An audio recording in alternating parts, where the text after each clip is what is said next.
Naldi se tenait dans le grand couloir, fusillant du regard la vieille servante, Zobula. « Pourquoi me gênes-tu toujours, femme? Tu n'es qu'une servante. » Mais lorsqu'une lettre tomba de la poche de la servante, le monde de Naldi s'écroula. Sa vraie mère se tenait juste devant elle pendant tout ce temps. Naldi a grandi dans une belle et grande maison, entourée de tout ce que l'argent pouvait offrir. Elle avait des vêtements chics, des chaussures brillantes et des amis qui admiraient son train de vie luxueux. De l'extérieur, sa vie semblait parfaite. Tout le monde la croyait chanceuse, issue d'une famille puissante et riche. Mais au fond de cette grande demeure se cachait un douloureux secret. Naldi avait toujours traité Zobula, la vieille servante qui travaillait chez eux, sans aucun respect. Elle lui criait dessus, levait les yeux au ciel et l'insultait comme une simple servante. Elle pensait que Zobula était inférieure à elle, car c'est ce que ses parents adoptifs lui avaient fait croire toutes ces années. Ses parents ne lui ont jamais dit la vérité. Ils l'ont élevée dans l'idée qu'elle était leur vraie fille, la princesse de la famille. Ils ont agi comme si Zobula n'était personne, juste une personne payée pour faire le ménage et la cuisine. Et à cause de cela, Naldi a imité leur comportement. Elle ne s'était jamais demandé pourquoi les yeux de Zobula se remplissaient de larmes chaque fois qu'elle lui criait dessus. Elle n'avait jamais remarqué que les mains de la servante tremblaient lorsqu'elle lui servait à manger, ni que son visage se détournait rapidement pour cacher sa douleur. Jour après jour, Naldi devenait plus fière et plus distante, arpentant les couloirs telle une reine, tandis que Zobula restait dans l'ombre, essuyant ses larmes en silence. Le public commence à éprouver de la colère en voyant Naldi agir avec tant de cruauté, mais aussi de la curiosité. Il se demande pourquoi Zobula la regarde ainsi. Pourquoi ne se défend-elle jamais? Pourquoi reste-t-elle toujours près d'elle, même lorsqu'elle est maltraitée? Quelque chose cloche, et les spectateurs ne peuvent détourner le regard. Ils veulent connaître la vérité sur cette fille riche parfaite et cette servante silencieuse et souffrante. Et ils ignorent que tout ce qu'ils voient repose sur un mensonge si énorme qu'il est sur le point de bouleverser le monde de Naldi. Chaque fois que Naldi traitait Zobula d'inutile ou lui criait dessus devant tout le monde, le cœur de Zobula se brisait, mais elle ne le laissait jamais paraître. Elle baissait simplement la tête, murmurait « Excusez-moi, madame », et s'éloignait silencieusement. Au fond d'elle-même, elle avait envie de crier, de serrer Naldi contre elle et de lui dire la vérité. « Je suis ta mère. » Mais elle ne pouvait pas. Elle s'était promis depuis longtemps de protéger sa fille, même si cela impliquait de se cacher à la vue de tous et de ravaler sa douleur chaque jour. Zobula avait vu Naldi grandir, de bébé à jeune femme fière.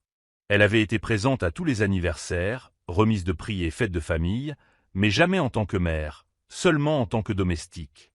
Elle essuyait les larmes de Naldi lorsqu'elle tombait enfant, veillait tard pour laver ses vêtements et s'assurait que son plat préféré soit prêt chaque matin. Mais Naldi n'en savait rien. Elle pensait que Zobula n'était qu'une employée rémunérée, quelqu'un censé la servir et prendre les commandes. Et à chaque insulte de Naldi, la douleur de Zobula s'alourdissait, comme une pierre sur sa poitrine. Parfois, la nuit, quand tout le monde dormait, Zobula s'asseyait seule dans la petite chambre de la servante et pleurait silencieusement dans sa main. Elle se souvenait du jour où elle n'avait eu d'autre choix que d'abandonner sa petite fille, espérant une vie meilleure pour elle. Mais maintenant, en voyant Naldi la traiter avec tant de haine, elle avait l'impression que la vie la punissait à nouveau. Pourtant, elle continuait à travailler, à faire le ménage, à préparer les repas et à rester proche de Naldi, même si chaque mot de sa fille était blessant. Le seul réconfort de Zobula était de regarder Naldi de loin, de la voir rire avec ses amis, de la voir habillée avec élégance, et de savoir qu'au moins elle avait la vie que Zobula n'avait pas pu lui offrir à l'époque. Mais chaque jour était un combat. Cacher ses larmes, cacher la vérité, et prétendre n'être qu'une servante sous le regard méprisant de son propre enfant. Elle voulait tout raconter à Naldi, mais la peur l'en empêchait. La peur que Naldi la déteste encore plus, que la famille riche la chasse et que sa fille ne l'accepte jamais. Elle a donc choisi le silence, choisissant de souffrir en silence, espérant qu'un jour, peut-être, la vérité éclaterait. Et devant les spectateurs, le cœur brisé par Zobula. Ils voient sa douleur, ressentent ses larmes et souhaitent de tout leur cœur qu'elle obtienne enfin l'amour et le respect qu'elle mérite. C'est arrivé un jour comme les autres. Naldi descendait l'escalier en talons hauts, parlant fort au téléphone avec une de ses riches amies. En passant devant Zobula, qui époussetait tranquillement les meubles, elle a bousculé volontairement. « Fais attention où tu vas, vieille femme », lança Naldi. Zobula, comme toujours, baissa la tête et murmura des excuses. Mais à cet instant précis, quelque chose tomba de sa poche. Une vieille lettre pliée, jaunie par le temps, glissa et atterrit au sol. Le regard perçant de Naldi la remarqua immédiatement. « Qu'est-ce que c'est que ça ? Des déchets jetés sur mon sol propre. Maintenant ?» ricana-t-elle. Elle se pencha, ramassa la lettre et s'apprêtait à la froisser lorsqu'elle remarqua son nom écrit en haut. Sa main se figea. « Naldi, des papiers d'adoption ?» murmura-t-elle, son cœur s'emballant soudain. Son regard parcourut les mots, chacun plus perçant que le précédent. Adopté à la naissance. Mère biologique. Zabula Menthembo. Le téléphone lui glissa des mains et s'écrasa au sol. Ses oreilles bourdonnèrent. Elle relut la lettre encore et encore, mais les mots restèrent inchangés. Celle qu'elle avait toujours considérée comme une simple servante était sa vraie mère. Ses genoux fléchirent et elle recula en titubant, avec l'impression que le sol avait disparu sous ses pieds. « Non, ce n'est pas possible » halta-t-elle, la voix tremblante. Le visage de Zobula pâlit. Elle tendit la main pour essayer de reprendre la lettre, mais c'était trop tard. Le secret qu'elle avait caché pendant des années était désormais révélé au grand jour. Le regard de Naldi croisa le sien et, pour la première fois, elle vit vraiment Zobule, la douleur, les larmes, l'amour silencieux. Son esprit se remémora chaque fois qu'elle lui avait crié dessus, chaque insulte, chaque mot cruel. Et voilà que la vérité la frappe comme une tempête. Les spectateurs qui suivent ce moment ne peuvent s'empêcher de s'exclamer. C'est le rebondissement qu'ils n'avaient pas vu venir. La jeune fille fière et riche, qui se croyait supérieure aux autres, méprisait sa propre mère. Celle-là même qui était restée à ses côtés en toutes circonstances. La lettre dans les mains tremblantes de Naldi n'était pas qu'un simple papier. C'était une bombe qui avait fait exploser son monde. La poitrine de Naldi était serrée, sa vision brouillée par les larmes. Elle voulait crier, courir, se cacher, mais elle ne pouvait pas bouger.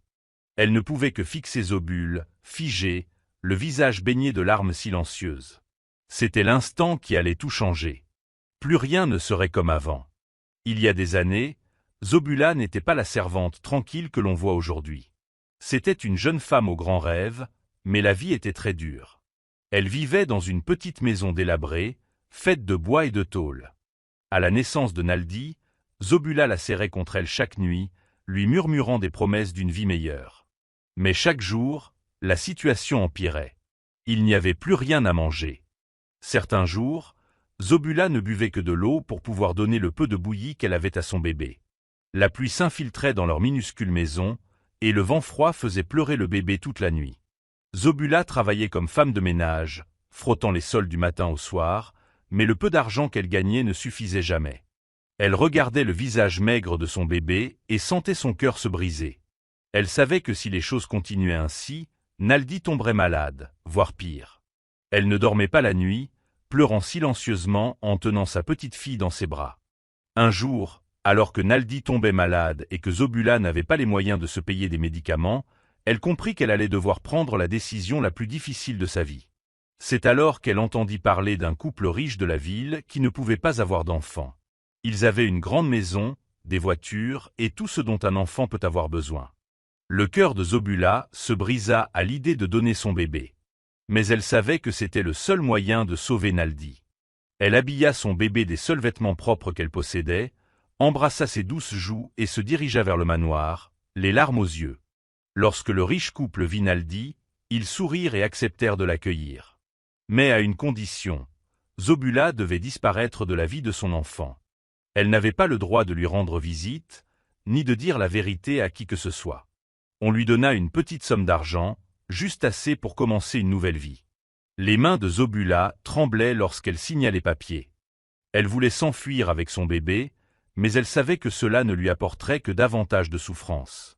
Alors, le cœur lourd, elle déposa bébé Naldi dans les bras de la femme riche et s'éloigna, la poitrine déchirée.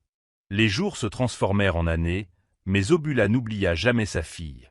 Elle observait de loin Naldi grandir dans le luxe, appelant une autre femme « mère », tandis que Zobula restait dans l'ombre. Pour rester proche, elle accepta un emploi de domestique dans la même maison, même si cela signifiait d'être traitée comme une ordure par son propre enfant. Chaque jour, elle ravalait sa douleur, choisissant le silence plutôt que la vérité, car elle voulait que Naldi continue à vivre une vie sans fin ni souffrance. Mais au fond d'elle-même, le cœur de sa mère se serrait à chaque battement. Attendant le jour où son enfant connaîtrait enfin la vérité, Naldi resta figée, les mains tremblantes, le cœur battant si fort qu'elle l'entendait dans ses oreilles. Les mots de cette lettre lui revenaient sans cesse à l'esprit. Zabuli. Mère.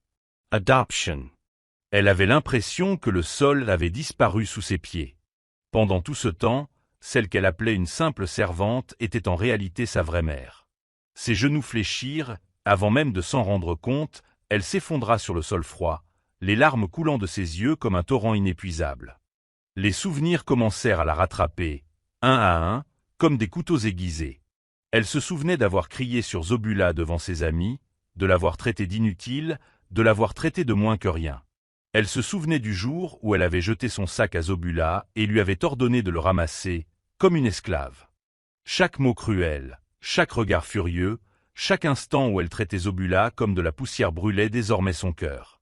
Ses sanglots redoublèrent lorsqu'elle réalisa la douleur qu'elle avait causée, non pas à un inconnu, mais à sa propre mère. Elle se couvrit le visage de ses mains, honteuse de lever les yeux. Sa poitrine lui faisait si mal qu'elle semblait sur le point d'éclater. Comment avait-elle pu être aussi aveugle? Comment avait-elle pu ne pas voir l'amour dans les yeux fatigués de Zobula pendant toutes ces années? Naldi pleurait si fort qu'elle tremblait de tout son corps. La jeune fille riche, qui marchait autrefois fièrement, gisait maintenant brisée sur le sol, noyée dans la culpabilité. Son esprit se remémora les fois où Zobula l'avait gentiment mise en garde, lui avait conseillé d'être gentille, mais qu'elle n'avait jamais écouté. Elle avait toujours pensé que Zobula n'était qu'une pauvre servante qui ne méritait aucun respect. Maintenant, la vérité la bouleversait. J'ai traité ma propre mère de servante. Je l'ai traitée de pourriture. Elle murmurait à travers ses larmes, la voix tremblante. Le cœur de Naldi était lourd comme une pierre. Elle aurait voulu remonter le temps et effacer toutes les mauvaises paroles qu'elle avait dites. Mais c'était trop tard. Le mal était fait et la culpabilité la rongeait. Ses larmes inondaient le sol tandis qu'elle murmurait « Je suis désolée.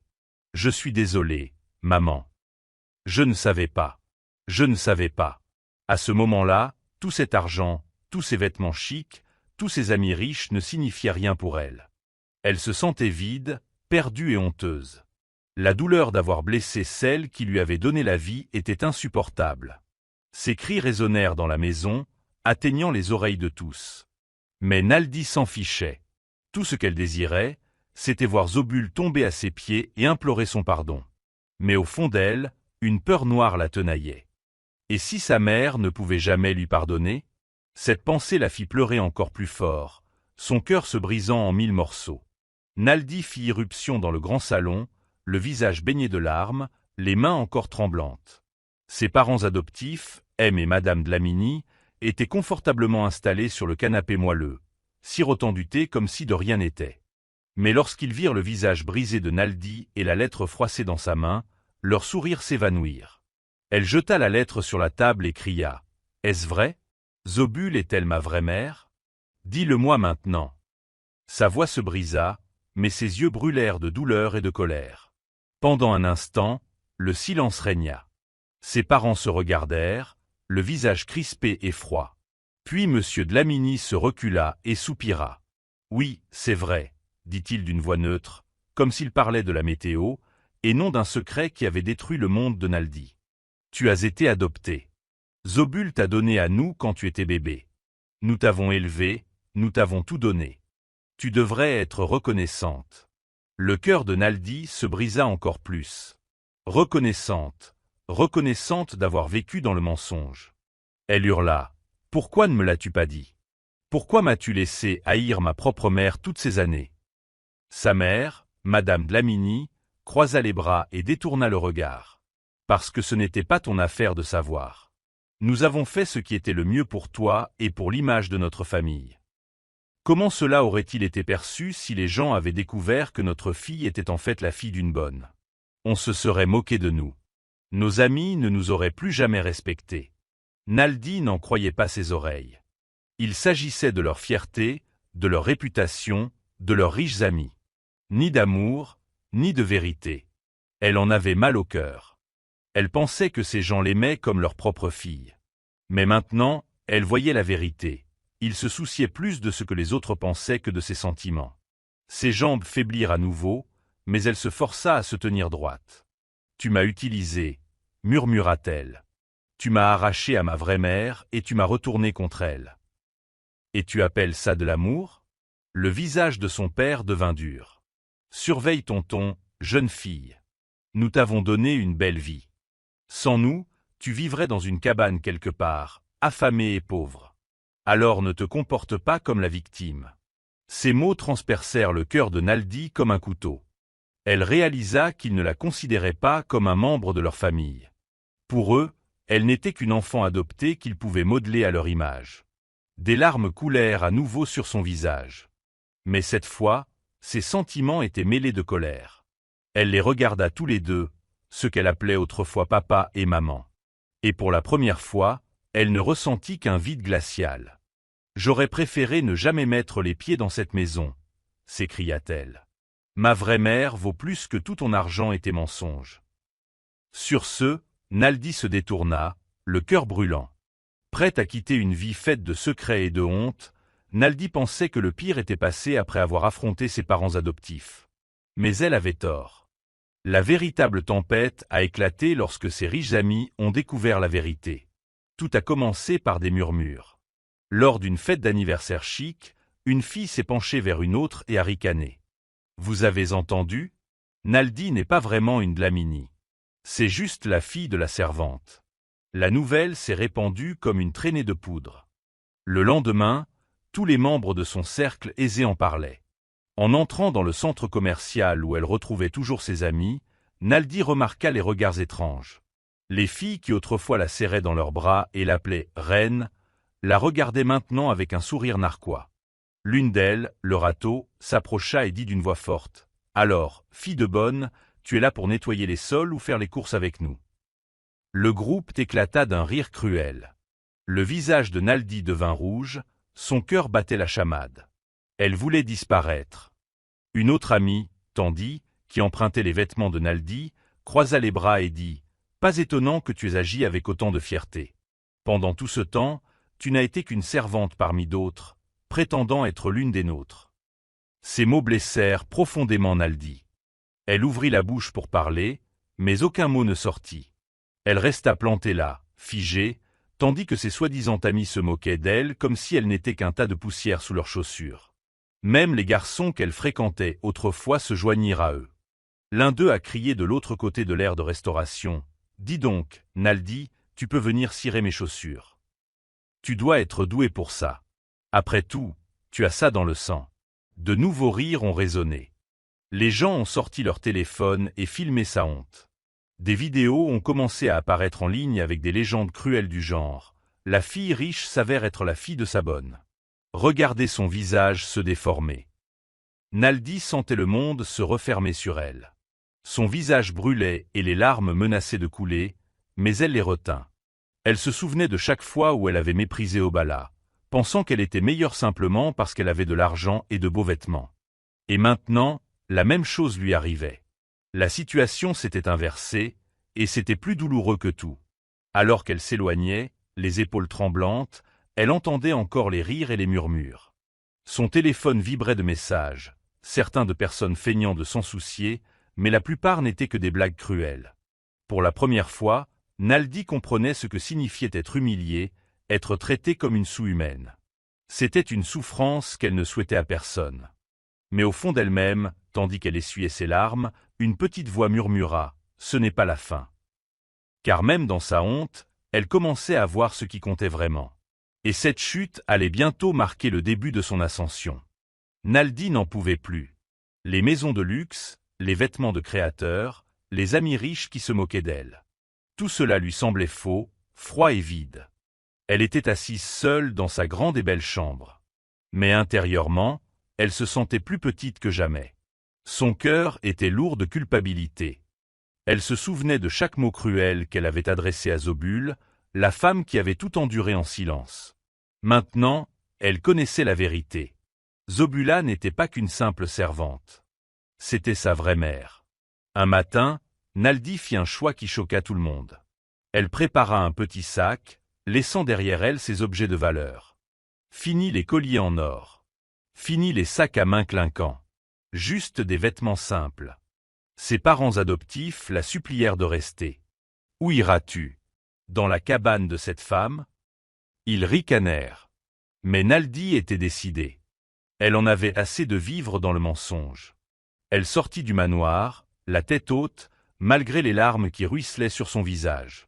Lorsqu'elle arriva à la petite maison de Zobula, à l'autre bout de la ville, son cœur battait la chamade.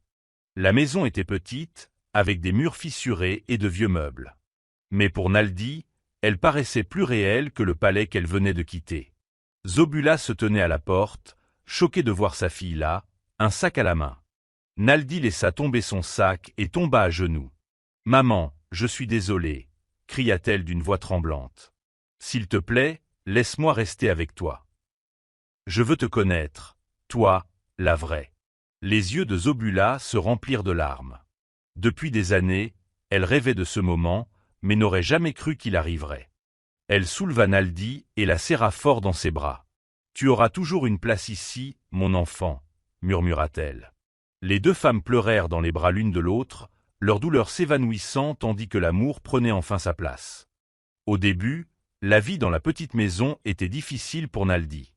Elle devait aller chercher de l'eau, préparer des repas simples et dormir dans une pièce exiguë sans climatisation. Mais chaque jour qui passait, elle trouvait la paix. Elle et Zobula cuisinaient ensemble, riaient de vieilles histoires et plantaient même des fleurs dans le petit jardin. Pour la première fois, Naldi ressentait la chaleur non pas de la richesse, mais de l'amour. Elle ne se souciait plus des amis qui se moquaient d'elle, ni du luxe qu'elle avait laissé derrière elle. Tout ce qui comptait désormais, c'était de reconstruire le lien avec sa mère. Elle restait assise sous les étoiles le soir, discutant pendant des heures, mère et fille, enfin réunies, enfin libres. Le cœur de Naldi commençait à guérir, et à chaque lever de soleil dans cette humble demeure, elle se sentait plus forte. Elle savait que c'était le début d'une nouvelle vie, une vraie vie, et elle était prête à l'affronter, main dans la main avec la mère qu'elle avait autrefois rejetée, mais qu'elle aimait désormais de tout son cœur. Naldi était assise avec sa mère, Zobula, dans leur petit salon. L'air était chaud, mais son cœur brûlait d'une nouvelle idée. Elle regarda les mains de sa mère, rugueuses après des années passées à nettoyer les maisons des autres. Soudain, Naldi comprit ce qu'elle pouvait faire ensemble. Elle se tourna vers Zobula et dit « Maman, tu as passé ta vie à faire le ménage pour des gens riches. Maintenant, faisons en sorte qu'ils te paient correctement. Créons notre propre entreprise de nettoyage. » Au début, Zobula était surprise. « Moi? Créer une entreprise ?» demanda-t-elle d'une voix tremblante. Mais Naldi sourit et lui serra la main. « Oui, maman, on peut y arriver ensemble. Je mettrai mes compétences à profit et vous formerez les ouvriers. Nous l'appellerons Zobula Cleaning Service en votre honneur. » Ce nom évoque la beauté, et il semblait tout à fait approprié. Naldi a travaillé jour et nuit pour concevoir des flyers, créer un site web simple et publier des articles sur sa nouvelle entreprise. Elle a contacté ses anciens contacts, ces mêmes riches qui se moquaient d'elle autrefois. Certains l'ont ignorée, d'autres se sont à nouveau moqués d'elle. Mais quelques-uns, curieux de voir si elle était sérieuse, lui donnèrent sa chance. Leur premier travail consistait à nettoyer une grande maison, et Zobula dirigeait la petite équipe avec fierté. Ses années d'expérience se reflétaient dans chaque sol brillant et chaque fenêtre impeccable. Le client a été tellement impressionné qu'il en a parlé à ses amis. La nouvelle s'est répandue comme une traînée de poudre. De plus en plus de personnes ont appelé, souhaitant que Zobula Cleaning Service fasse son travail à domicile. Bientôt, ils embauchèrent davantage de travailleurs, principalement des femmes comme Zobul, qui avaient passé des années à nettoyer en silence. Mais désormais, elles étaient traitées avec respect et bien payées. Naledi Beillait. Elle se souvint des souffrances de sa mère et promit que personne dans leur entourage ne se sentirait inférieur aux autres. L'argent commença à rentrer, plus qu'ils n'en avaient jamais rêvé. Ils emménagèrent dans une maison un peu plus grande, mais toujours simple et pleine d'amour. Naldi acheta de nouveaux vêtements à sa mère et ouvrit même un petit centre de formation où les femmes pouvaient apprendre les techniques de nettoyage et trouver un emploi. Ceux qui appelaient autrefois Naldi la fille de la bonne la voyaient maintenant dans les journaux et à la télévision en jeune femme d'affaires. Ils n'en croyaient pas leurs yeux. La situation s'était inversée. Et ce qui rendait la chose encore plus agréable, c'est que l'entreprise portait le nom de Zobul, la femme qu'ils avaient tous méprisée. À mesure que leur entreprise grandissait, Naldi et Zobul se tenaient côte à côte, souriant fièrement. Elles avaient transformé leur souffrance en pouvoir. La servante et sa fille autrefois fières avaient bâti un empire ensemble. C'était bien plus que du ménage. Il s'agissait de faire table rase de la honte, des insultes et des mensonges. Désormais, tout le monde connaissait le nom de Zobul. Et cette fois, il le prononçait avec respect. Mère et fille s'étaient non seulement trouvées, mais s'étaient élevées ensemble, plus fortes que jamais. Leur succès était la plus douce des vengeances et la plus belle des justices.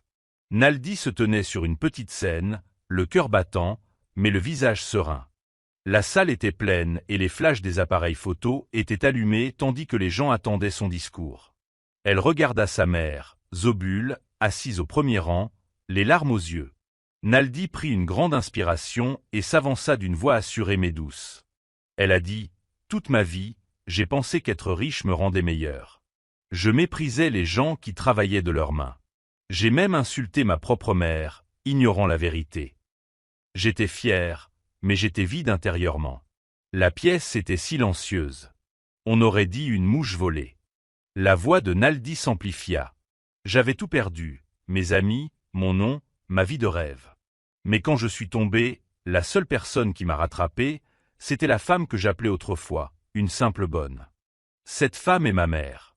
Elle a tout abandonné pour que je puisse vivre bien, et je l'ai payée avec cruauté. Ses yeux se sont remplis de larmes, mais elle n'a pas arrêté. Aujourd'hui, je veux que chaque femme ici, chaque fille qui regarde, se souvienne. Ne vous laissez jamais tromper par les titres. Une servante peut être une reine, et une reine peut être perdue sans amour. La foule aleta doucement. Certains se mirent à pleurer. Naldi essuya ses larmes et sourit à sa mère. Elle a poursuivi.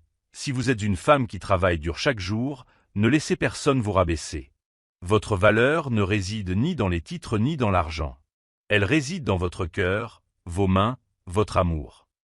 On appelait ma mère bonne, mais aujourd'hui, elle est la reine de notre réussite.